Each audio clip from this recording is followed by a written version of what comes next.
लु एउटा दियो इँटामा राख त्यो कलश राख एक एकवटा निकाल इँटामा हैन उ त्यो पिलरको भित्र पिलरको भित्र छिर्छ कि छिर्दैन कलश उ छ यसरी चाहिँ घर बनिँदैछ मेरो जेठो छोराको धेरै पहिला दियो राख दियो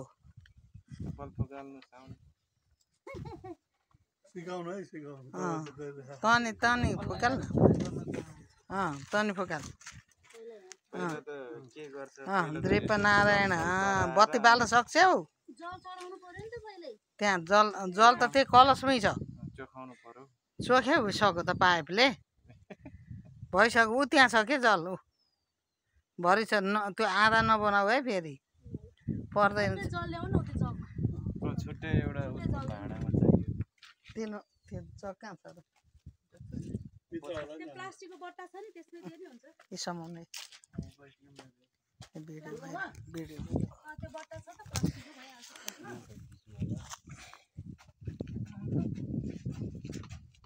बोतलमा फाल्ने त्यो पानी फाल्ने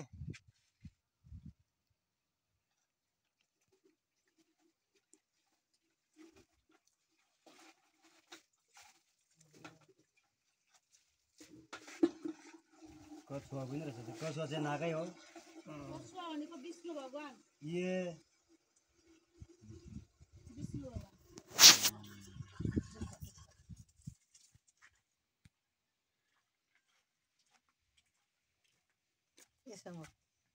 केमा ल्याउनु भएको छ एउटा जग स्टिलको जगमा ल्याउनु होला भनेको अनि यो राम्रो होइन त भाँडो स्टिलको जगमा ल्याउनु न भित्र छ त स्टिलको जग त्यो उ होला नि मल बोके स्टिलको भाँडो छ नि आमा भित्र जग छैन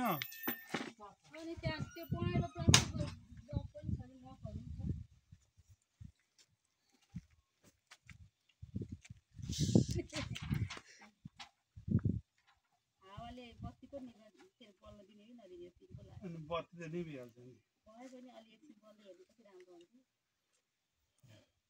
धुपी चाहिँ बाल्नुहुन्न आज धुपी ए नदेखे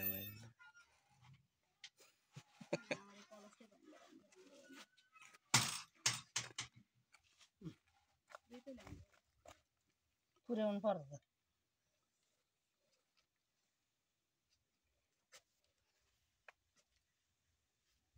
लक्ष्मी नारायण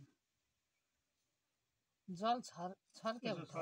छर्किसक्यो के